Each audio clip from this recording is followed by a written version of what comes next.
from the Don and Lorena Meyer studio at the University of Nebraska-Lincoln College of Journalism and Mass Communications, this is Nebraska Nightly. Good afternoon and welcome to Nebraska Nightly. I'm Reagan Kayla. And I'm Sophie Farrell. President Trump's tariffs are causing turmoil in the stock market and have local farmers nervous. Nebraska Nightly reporter Dawson Iasillo is live in the studio with the story. Dawson? The stock market is still unpredictable leading into the weekend. On April 2nd, Trump announced steep tariffs on U.S. trade partners, leading the stock market on a roller coaster ride. The tariffs were set to go into effect this Wednesday, but Trump is pausing most of the tariffs for 90 days.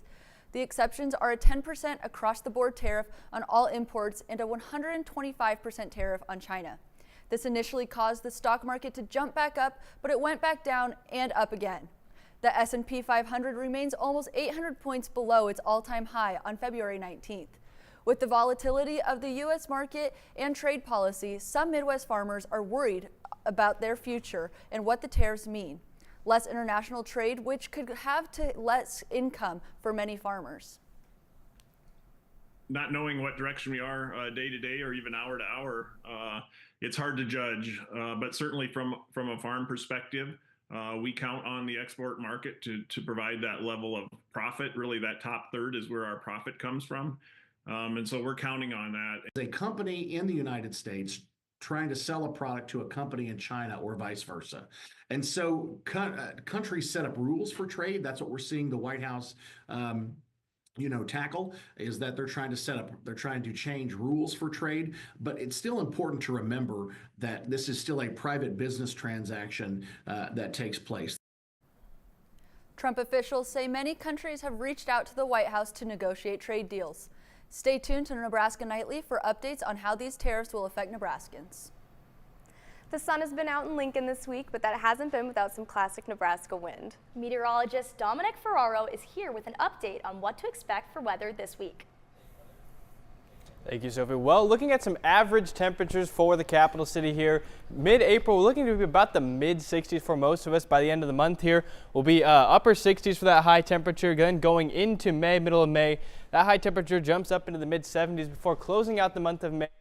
Temperatures expected to be into the upper 80s. So that's our average. Now, what are we expecting for the next coming months ahead? Well, right now, the National Oceanic and Atmospheric Administration expects temperatures to be just about average, so we should kind of follow that steady increase going into the end of April and into early and late May, where temperatures jumping up into the lower 80s there by the end of May here. Precipitation, on the other hand, looking to be slightly below average as we go into the summer months. Could definitely use that rain, so we'll keep an eye out there. However, that the wind we were talking about, that's going to be making a return here this weekend. I'll have that full forecast and your week ahead coming up after the break.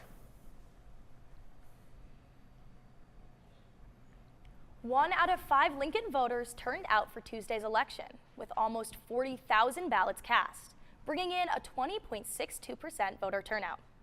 In Lincoln's city council race, 5 candidates advanced to the general election on May 6th, with incumbent Sarah Washington leading the pack with more than 18,000 votes. For Lincoln's Airport Authority Board of Directors, both candidates on the ballot, Vanessa Emlich and Tom Trebell, gained enough votes to move on.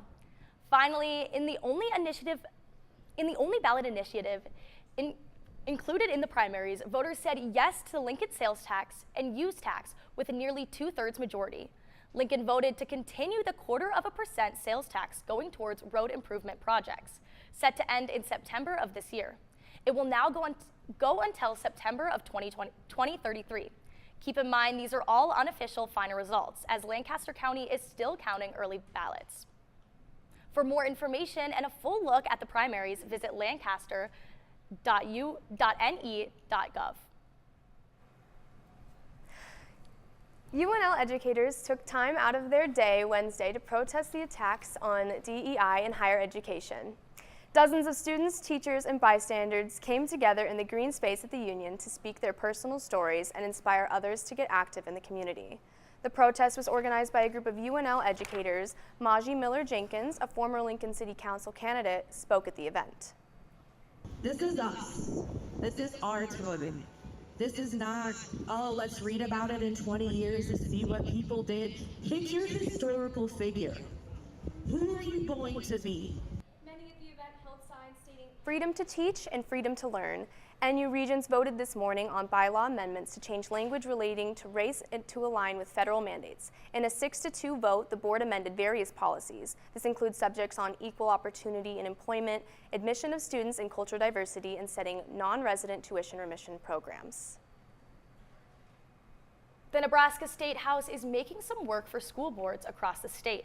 The legislature passed LB 390 on a 34-14 vote. The bill is championed by Senator Dave Merman. Once signed by the governor, the bill will require school boards to create policies to notify parents or guardians what books their child checks out. The school libraries will also need to have a list of the books that the school carries. The bill calls for the parent or guardian to receive emails from the library, but they can opt out. Besides Senator Merman, the bill had help advancing to the legislature by the Education Committee. The Lincoln Police Department's narcotics unit is warning residents of carfentanil. Carfentanil is a highly potent synthetic opioid that is stronger than morphine and fentanyl. Minimal exposure can lead to a potential overdose. The Omaha Police Department detected the drug in pill form, but it may also be in liquid or powder form. LPD is encouraging the public to take extreme precautions and if exposure, seek immediate medical attention, administer multiple doses of naloxone, and monitor symptoms. LPD says the drug has not been detected locally, but they are actively monitoring the situation. Coming up next on Nebraska Nightly, we'll have a look at what the weather has in store for the next few days. And the final results of the ASUN student body election. Stick with us. Never stops. And at the Nebraska Community Blood Bank, your blood could help save lives. Right now, only 7% of the population donates blood. But imagine if there were more. We're sitting at below a 7-day level of supply of all blood types across the board. So every blood type is important, and we need all donors of all types to come in and donate right now. At the Nebraska Community Blood Bank, they believe that all types make a strong blood supply.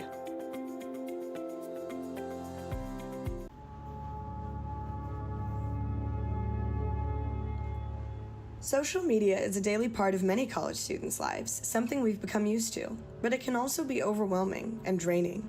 Studies show that taking regular breaks from social media reduces stress and improves mental health. Too much screen time has been proven to increase anxiety, while stepping away helps you reconnect with the world around you. Take a break. Protect your mental health.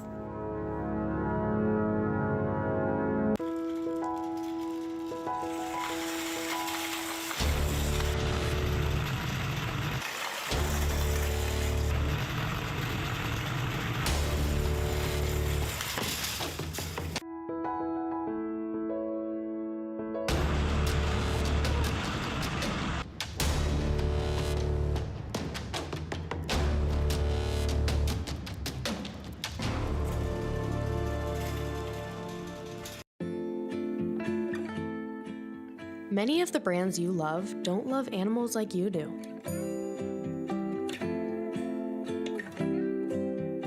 Look at the labels of products you use for a bunny logo signifying they don't lab test on animals.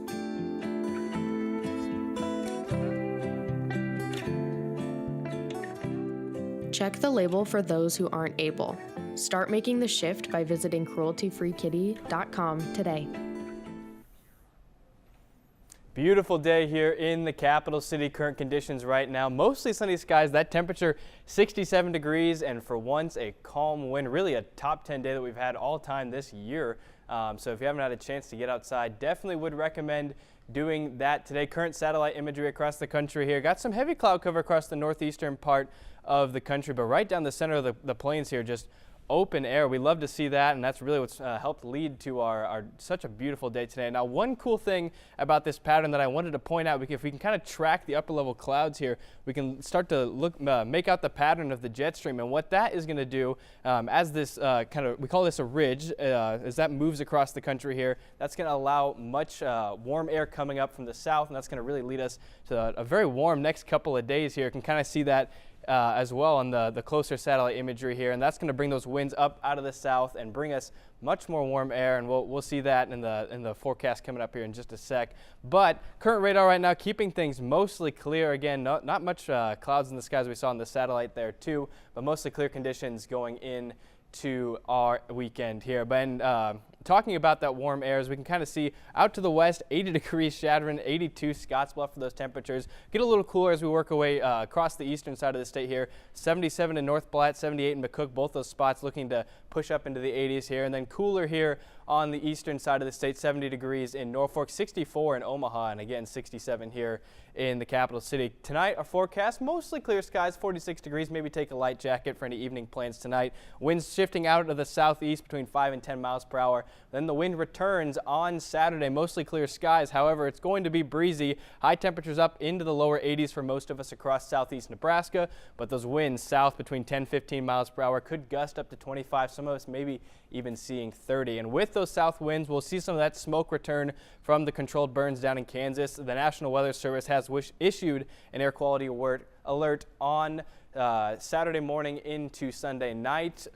So if you have maybe a sensitivity to poor air conditions, we'll see that there. So we're going to keep an eye out there. Forecast the rest of the way will be a little cooler to start the week on Monday, partly cloudy skies, and then clearing out again on Tuesday, with those high temperatures bumping up into the upper 60s and then into the upper 70s on Wednesday. A chance for rain returns Wednesday into Thursday there. High temperatures looking to be into the upper 70s there, and then 65 degrees for that high temperature on Friday. But looking to be mostly clear, and with 1 month left in the semester here, the weather's looking pretty good. So definitely want to take advantage, get outside this weekend, and enjoy the nice weather. Yes, definitely. I know I have plans already to go to the Omaha Zoo this weekend for the first time, so I'm definitely embracing the warm weather that's ahead. Absolutely. It'll be a little windy, but a good weekend to get outside, that's for sure. It'll cool me off in case it gets to be a long day. Absolutely. I think it'll be good. I'm staying positive. You have to be if you're a Nebraskan, Any big plans for you this weekend? I'm going to just enjoy the weather when I can, maybe wash the car. I know that's after the few winter storms I had, it's still a little dirty, so definitely going to try and get out and take care of that. All right. Well, thank you so much for the update, Dominic.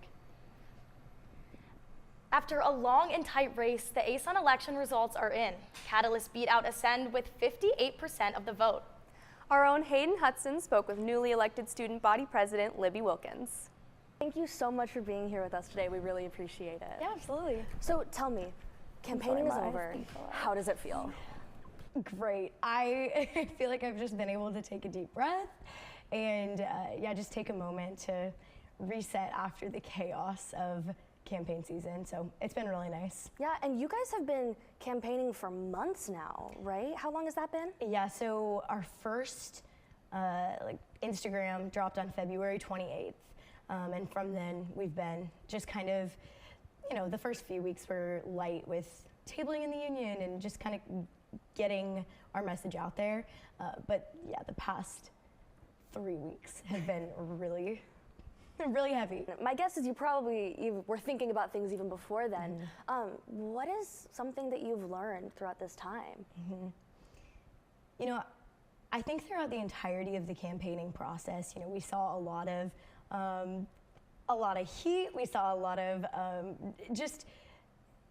it was a contested election, which I think is a really good thing. But that comes with a lot of emotions. And I received just a really kind email from one of our future senators who said, I just thank you so much for taking the time on the last day of the runoff election. You took the time to just say hello to me as I was walking past. And, that really resonated with me as someone who's stepping into a leadership position. The small moments and the small interactions, those matter. And I think that as I've been campaigning, it's been those small interactions with people that ultimately led to a win in the runoff election. Was I was able to have honest, real conversations. And that's necessary in life, but especially going into student government and going into a role where I'm going to be representing the entirety of the student population at UNL. Yeah, and with that role, you've kind of have an interesting perspective of never being in ASUN before. And I know that you had mentioned, this summer you were going to do a lot of work to, really learn about what it's like and what your role requires of you. Can you speak more on that? Yeah, so coming into this summer, it's going to be a lot of meeting with administration. It's going to be a lot of meeting with people within the Slice office and Husker Hub and all of those kinds of things, and really just laying out what our fall and spring semester next year are going to look like.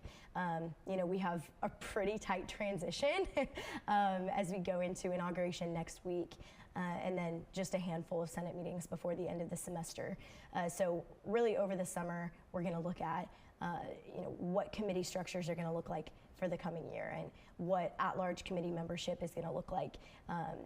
You know, because really filling your committees 2 weeks before the school year ends isn't the most effective. And so just reaching out over the summer, as I said in one of the debates, being actively engaged in new student orientation, having a booth there, it worked out really well that our internal vice president, Benjamin Morgan, he also is going to be in Lincoln this summer. And so yeah, just a lot of time to build relationships and transition. Well, Libby, we appreciate you being here with us today. Once again, congratulations on your win, and we'll send it right back to you guys at the desk. Right after the break, the Run for Hope event discusses how it plans to help kids around the world. And a word of advice on preventing blood clots during travel. Okay, so how about this much? I don't know. Well, how about this much? I don't know. How about... Actually, I don't know. Okay, maybe this much? I don't know. The very tip of your pencil, a fraction of a raindrop, 3 grains of salt. That's how much it takes for a dose of fentanyl to become lethal. Learn more at realdealonfentanyl.com.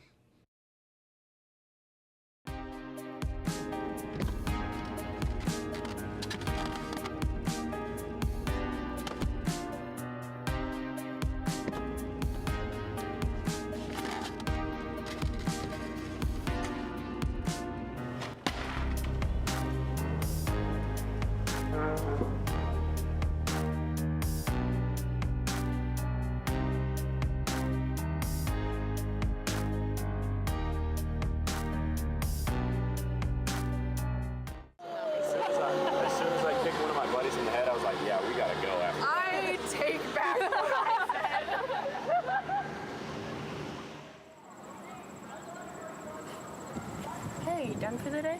Yeah, just kind of maxed out on people. Is there anything you wanted to talk about? You know, thanks for asking. I have been feeling just kind of off lately.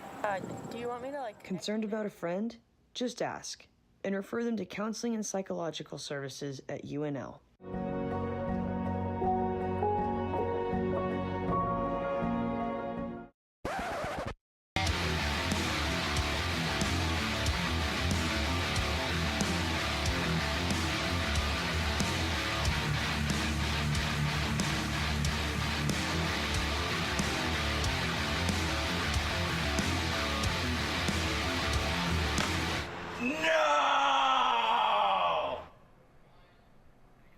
Community members are coming together tomorrow morning for the Run for Hope event.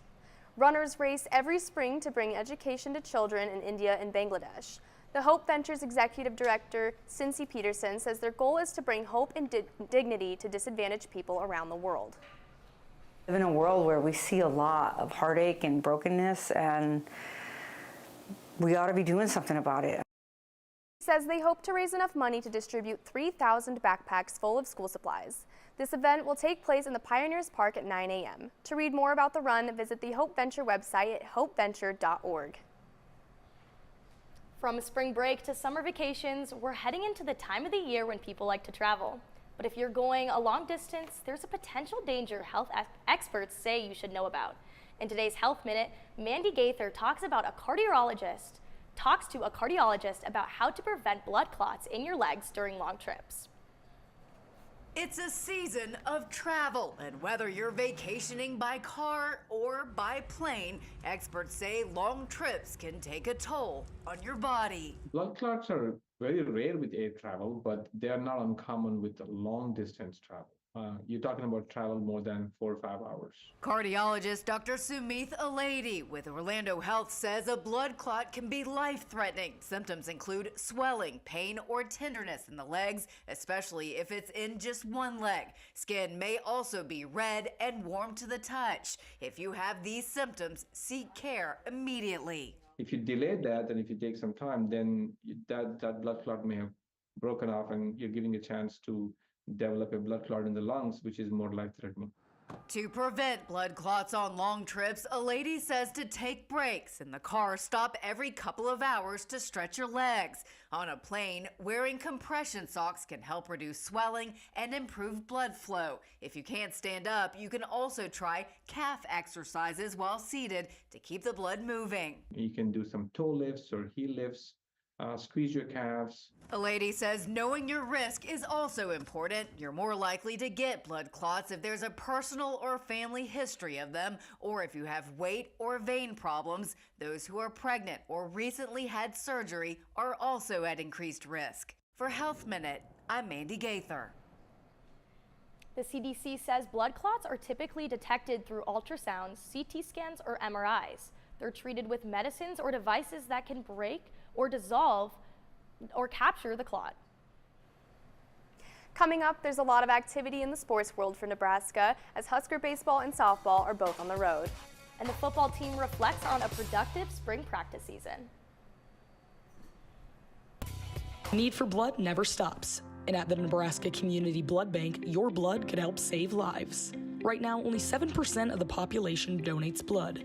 But imagine if there were more. We're sitting at below a 7-day level of supply of all blood types across the board. So every blood type is important, and we need all donors of all types to come in and donate right now. At the Nebraska Community Blood Bank, they believe that all types make a strong blood supply.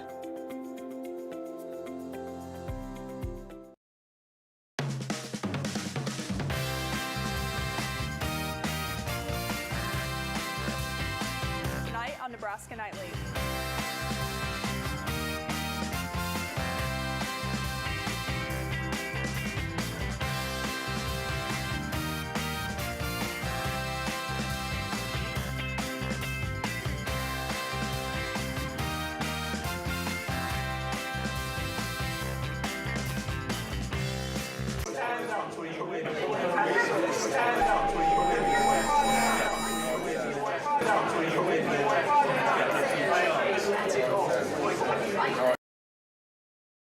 On average, every Big Ten student wastes 112 pounds of garbage each year, but there's a fix.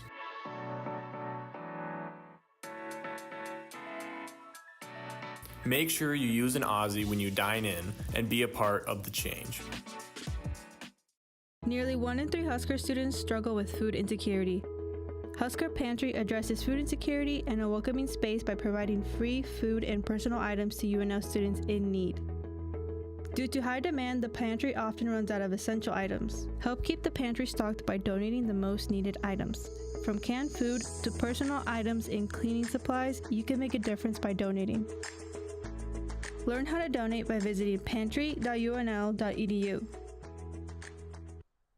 Welcome back to Nebraska Nightly. I'm Jackson Ingolstad. Husker sports action is winding down. Basketball is wrapped up with the crown brought home. We've got a while to wait on football and volleyball, but we still have plenty of motion to cover in Husker land. Just this morning, the NU Board of Regents approved the naming of the John Cook Arena within the Bob Devaney Center. A bronze statue of Cook is also expected to be built on the north side of the Bob. The board is quick to honor Cook's 25-year legacy with the Huskers as he retired just a few months ago. Husker baseball is staying this week after beating the Kansas Jayhawks in Lawrence. The Huskers are in Iowa City tonight and will face off against the Iowa Hawkeyes. The first pitch tonight will be thrown at 6 p.m. The game can be watched on Big Ten Plus. The following matches will take place tomorrow at 2 p.m. and Sunday at 1. The Huskers are currently 15-18 on the season. Husker softball is also on the Big Ten road this weekend as they will be heading to Evanston, Illinois. The team is hoping to get a streak going after beating the Creighton Blue Jays 8-2 on Wednesday. The Huskers will take their first against the Northwestern Wildcats at bat 2 o'clock tomorrow. They'll follow up with 2 more games in the series, one on Sunday at 4 p.m. and the other on Monday at 3. A Husker football presser was held after practice yesterday. Various coaches and new players spoke about the hard work, brotherhood, and team chemistry that has already been prevalent during the spring session of practices. Both those guys are going to contribute. They will be contributors in the fall. Okay, so they will continue to get better. We'll continue to figure out what they do well. On one-on-one reps, those guys probably have the highest percentage success rate. That very rarely do DBs get their hands on those guys. They're 2 very talented kids that will play this year. He's a dog. Like he's that guy. Like on and off the field, he'll be I'll invite him to my wedding. He'll be the first dude I'll invite to my wedding. Right? He'll be there and show up. He'll be the only one. If I invited him to my wedding, he'll be the only one probably to show up. Like he's a great dude. But their next open practice will be at Tuesday at 9:15 p.m. So guys, we can't have these open practices. I just can't wait enough until late August when we have our first game against Cincinnati. I know, it's my senior year next year, so I'm really excited. It's going to be a huge, important Husker season because it's my last one as an active college student. Should be a lot of fun. Yeah. Are you going to go to all the games this year? Hopefully. I'm planning to go to some away ones too. I only went to the Iowa one away last year, but I don't know. I'll try to go to all of them. I know. My senior year goal is to try to hit every single game away and close, but I know I won't have the money to travel. Good luck with that. Thank you so much for joining us on Nebraska Nightly.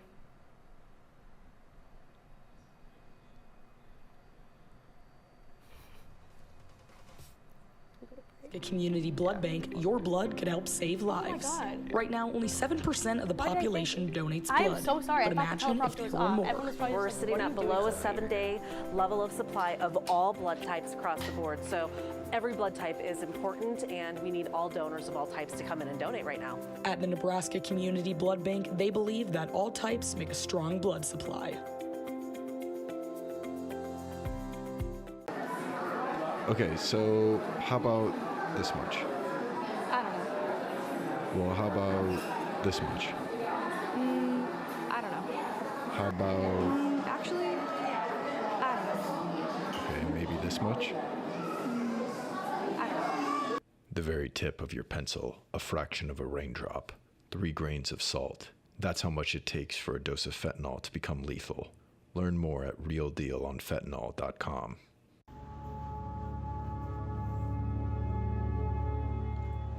Social media is a daily part of many college students' lives, something we've become used to, but it can also be overwhelming and draining. Studies show that taking regular breaks from social media reduces stress and improves mental health. Too much screen time has been proven to increase anxiety, while stepping away helps you reconnect with the world around you.